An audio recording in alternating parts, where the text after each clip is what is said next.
titular da 4ª Vara Federal da Comarca de Niterói.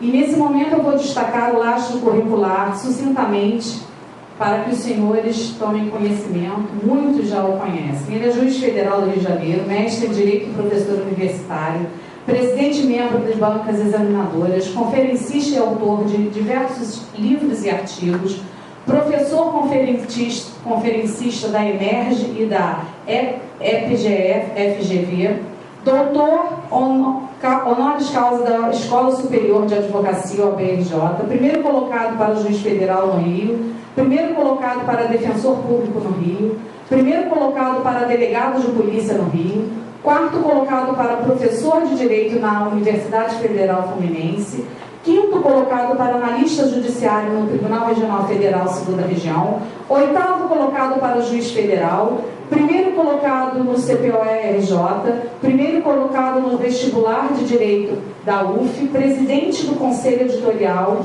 da editora Impertos e consultor de diversas editoras, colunista de diversos veículos de comunicação da área de concursos como Correio Web e o UOL, autor com mais de 1.200.000 livros vendidos, correto?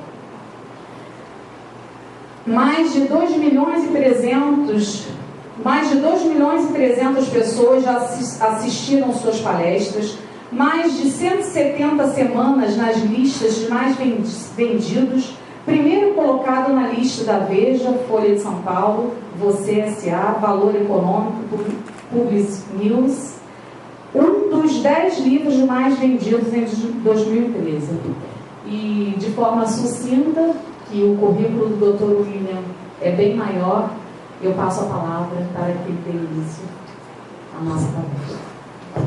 Senhoras e senhores, boa noite. Quero saudar cada um aqui, dizer que é sempre uma alegria voltar a esta que eu continuo considerando minha casa.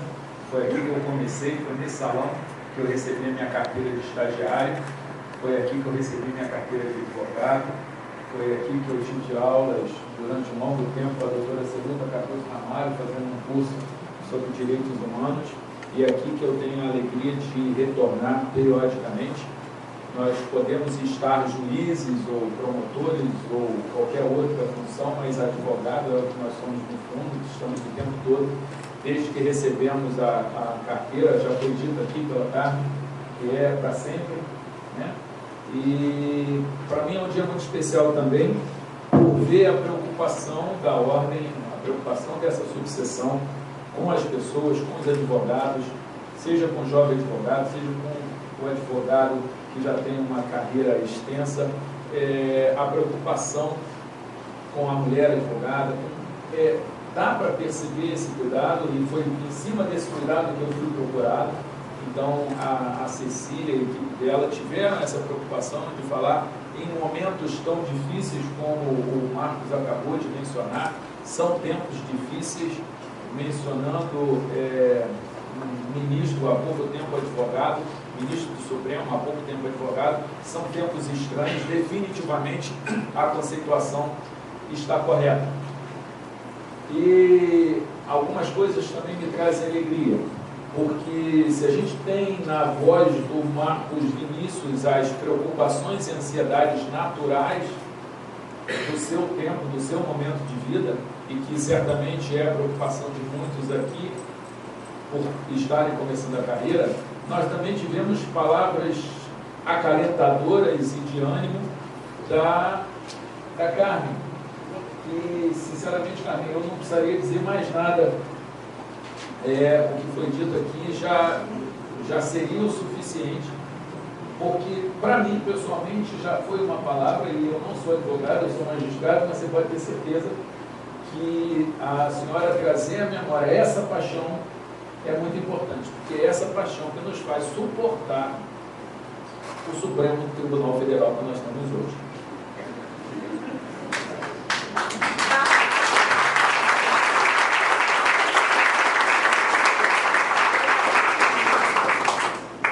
Porque nós, ou pela juventude, ou pela posição na carreira, nós temos a expectativa de olhar para não só o Supremo, mas também o Congresso, também a Presidência da República, e de termos um referencial moral, um referencial de comportamento, um referencial de esperança. E eu não preciso descrever, infelizmente, o nosso Supremo, o nosso Congresso e a Presidência da República não tem dado esse referencial. Infelizmente, nós temos deixado muito a desejar. Quero também, na qualidade de magistrado, dizer que eu lamento que nós, magistrados, e aí eu falo como integrante da carreira, não temos dado a devida resposta que vocês, advogados, merecem. É muito frustrante para mim, porque eu tenho vários amigos advogados, eu vivo nesse mundo, eu faço parte do mundo jurídico, eu tenho pessoas na minha família ou conhecidos que invariavelmente precisam dos tribunais, eu tenho um primo que está aqui, eu tenho a honra de estar aqui comigo, que é advogado, então eu faço parte da editora Ímpetos, e a editora tem constantemente.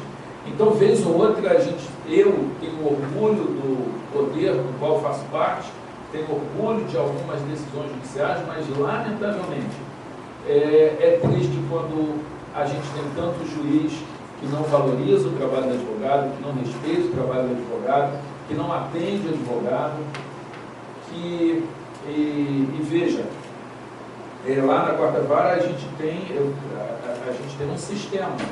Então, nem sempre o advogado vai falar comigo, mas ele precisa sair atendido, precisa sair resolvido. Se ele insistir e falar, não quero falar com o doutor William, ele vai conseguir falar com o doutor William. E a gente sabe que isso não tem acontecido, e isso é um absurdo.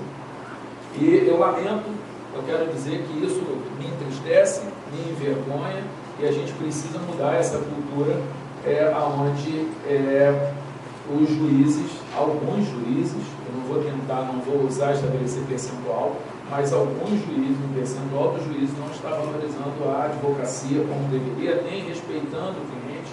Eu fico muito frustrado quando eu vejo os tribunais reduzindo as indenizações, as penas por descumprimento de ordem judicial, prestigiando o descumpridor da ordem judicial e desprestigiando o próprio judiciário. Fico muito incomodado quando eu vejo, e vocês sabem, não estou contando novidade nenhuma aqui, juiz com inveja de honorário de advogado e reduzindo o honorário de advogado. Porque, infelizmente, acontece. E vocês vejam que a gente começa a falar as forças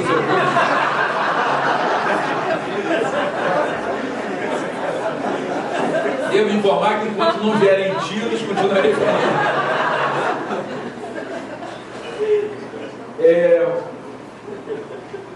Porque o juiz, o promotor, o delegado, todo mês a gente tem lá uma coisa garantida, algo que o governador Sérgio Cabral e a sua quadrilha conseguiram mudar, né? Antigamente você tinha a garantia de que você podia ganhar pouco, mas no final do mês estava lá.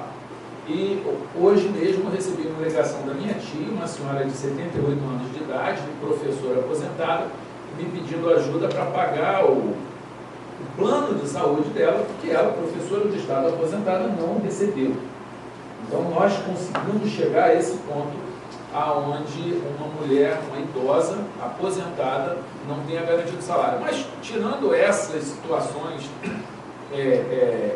bizarras e, por enquanto, espero que seja episódico e que passe, por enquanto, episódicos, o juiz, o servidor público, ele sabe que no final do mês ele vai ter uma remuneração. Então ele não vai ficar rico, mas também não vai ficar pobre. Ele vai estar sempre, pelo menos, remediado. E considerando as remunerações que são pagas hoje, ele vai ter uma situação bastante razoável comparada com a média da população.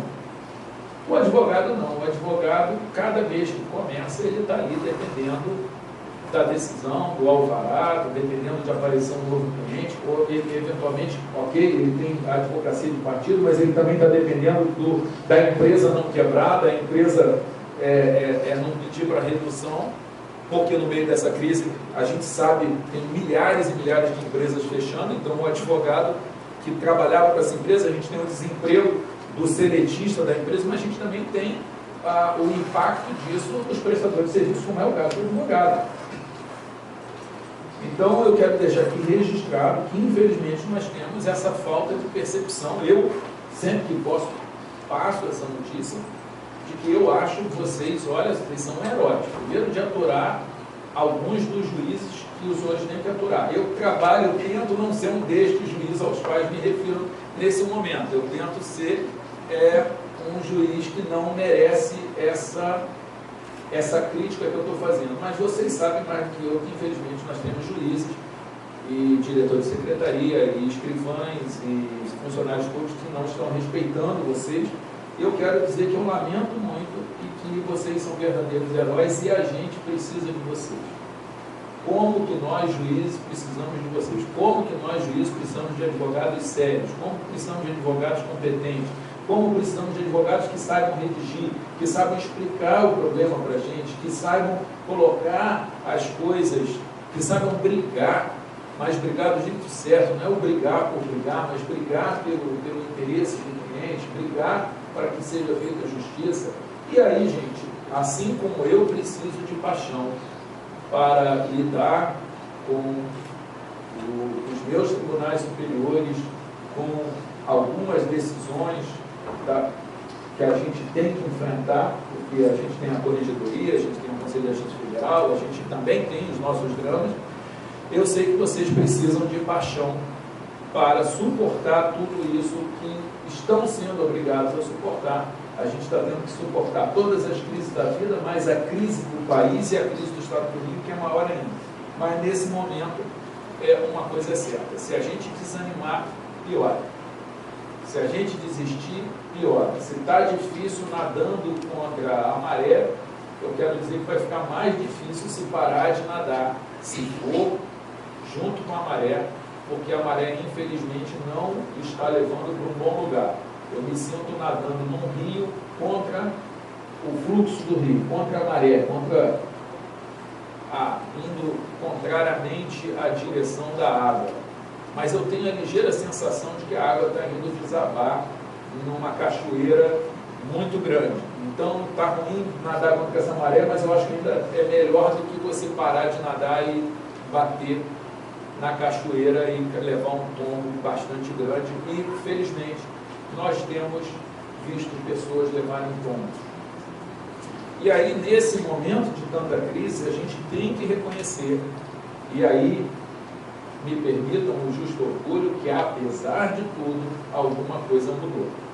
Apesar de tudo, nós temos visto governadores presos, deputados, senadores, temos visto empresários presos, empreiteiros presos, bilionários presos. Não foi um só bilionário preso, nós tivemos mais de um. Ainda não conseguimos ver banqueiros, os grandes banqueiros presos, mas torço que a gente chegue lá. Mas mesmo assim a gente tem vários exemplos. Então, a gente sabe que existem erros, que todo mundo erra, mas que alguma coisa nesse país mudou.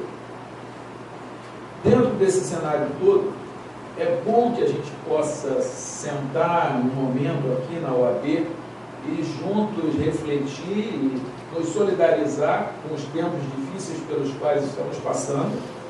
E nesse momento eu queria trazer algumas coisas à memória com a intenção de nos situar um pouco melhor nessa situação. O Marcos acabou de dizer da opção, uma das opções que as pessoas têm definitivamente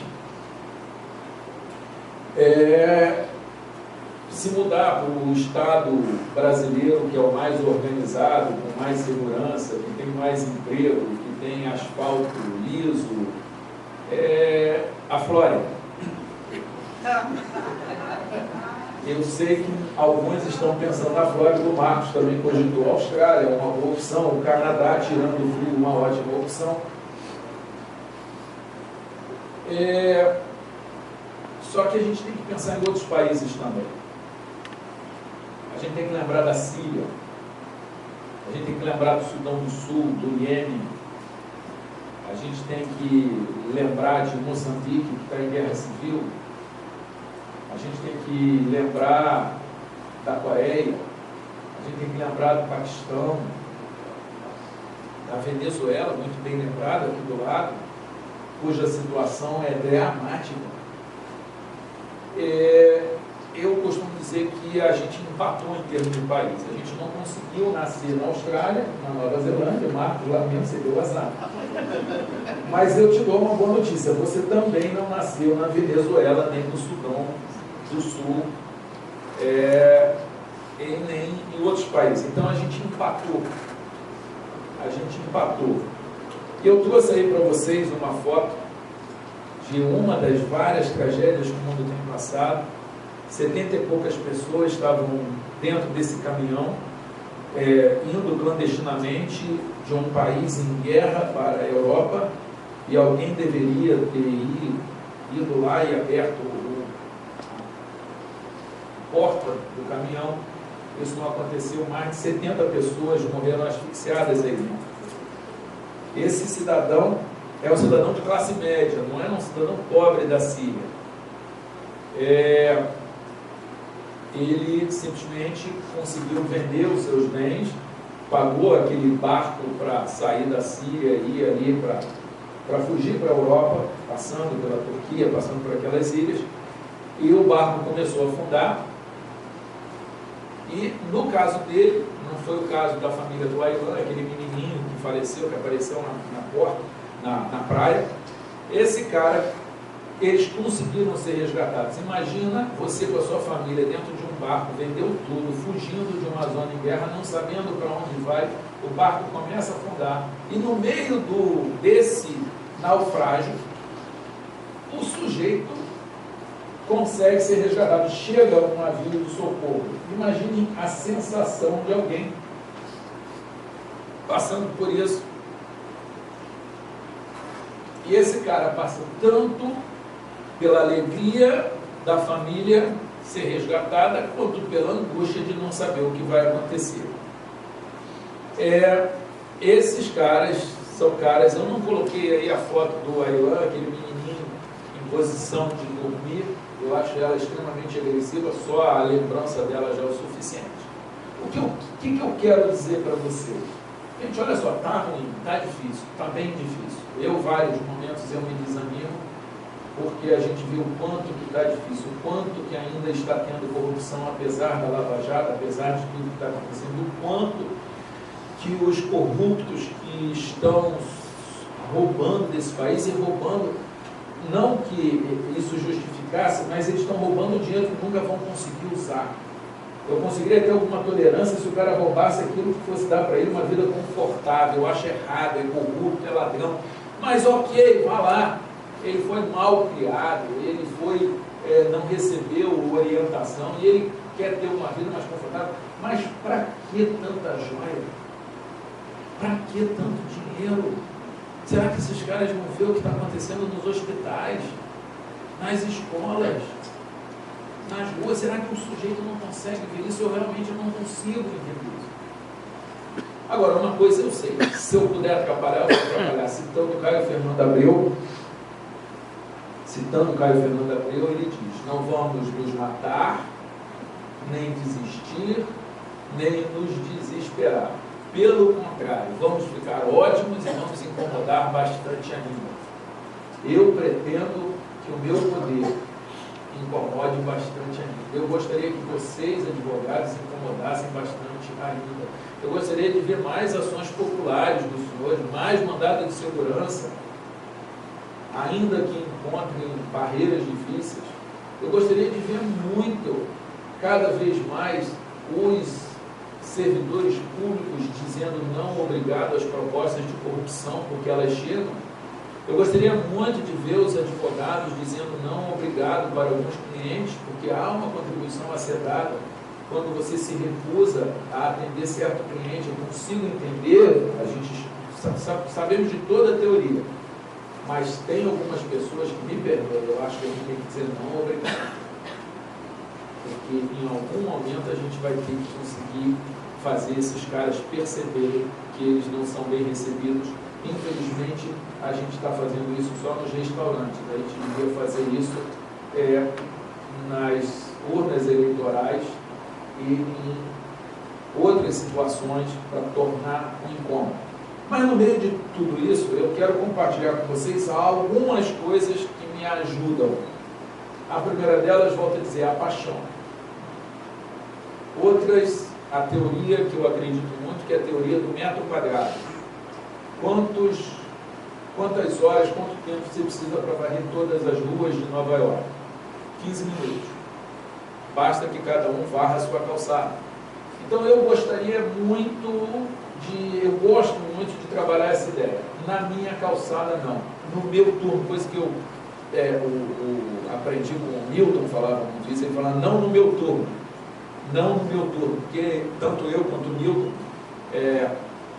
o Newton Nunes, irmão do Augusto, a gente serviu ao Exército, nós fizemos o CPOR, e a gente tem lá os turnos, 2 horas de vigilância. Então, o cara, no meu turno, ele não passa. Então, não no meu turno, não no meu quintal. Então, na quarta vara não se compra sentença. Na quarta vara não tem esse tipo de acordo. A gente atende por WhatsApp, várias vezes eu já atendi por Facebook, eu atendo, falo ao telefone, mais de uma vez falei ao telefone, todo mundo que procura lá chega, a gente vai olhar, a gente tem a preocupação em atender bem as autoridades, porque são autoridades, a gente tem que ter respeito pelas autoridades, consideração, são parceiros. Agora, o pobre chega lá e também vem recebido lá, o rico não é discriminado porque é rico, não tem problema nenhum em o rico ganhar dinheiro, olha, ao contrário, eu espero que ele ganhe bastante dinheiro, então não tem problema nenhum em dar uma liminar, uma antecipação para alguém ficar mais rico, se ele tem direito, sorte dele, mas não se vende sentença. Não se vende sentença. No meu turno não, no meu quintal não. E cada um dos senhores tem um quintal, e a gente tem um certo poder de incomodar o quintal ali. Outra coisa que me alegra e que me estimula muito, que talvez sirva, quando está muito difícil para mim, eu penso no Nick Vujicic, esse rapaz que eu vou colocar aí, que nasceu sem braços e sem pernas. Então, nos meus momentos mais difíceis, eu falo assim, William, você tem braços e tem pernas. E isso me dá um consolo bastante grande. Então, se está difícil para mim, vai estar mais difícil para o Nick. E isso me consola, me estimula, que eu falo assim, cara, se um cara sem braço e sem perna consegue ser feliz igual ele é, fazer as coisas que ele faz, se jogar na piscina, como ele está se jogando, escrever os livros que ele escreve, um dos livros dele é Sem Braços, Sem Pernas e Sem Limites. Cara, isso é muito legal. Então, esse cara me inspira muito, ele surfa. Eu gostaria de surfar, eu tenho braço e pernas, eu não surfo. Mas ele surfa. E ele surfa com moças bonitas, no caso uma australiana, mano. Essa australiana bonita aí, a Bethany, que não tem um braço. E surfa também. Essa moça, ela sofreu um ataque de um tubarão, perdeu o braço e ficou deprimida, porque isso acabava a carreira dela, o sonho dela era ser surfista. Ela ficou muito tempo deprimida na cama, porque o tubarão tinha levado o braço dela. Reclamou de Deus, reclamou da sorte, achou que a vida não tinha mais sentido, e estava o tempo todo pensando naquilo que ela não tinha, naquilo que ela perdeu. Até que teve um dia, e ela conta isso, o depoimento dela, existe um filme com a história dela, existe livro, ela parou de reclamar que o tubarão tinha levado o braço, ela começou a agradecer, porque o tubarão tinha levado só o braço. Ela ficou com o resto. E foi com o resto que ela recomeçou. E daí, ela voltou a surfar. E a maior parte das pessoas infelizes que eu conheço são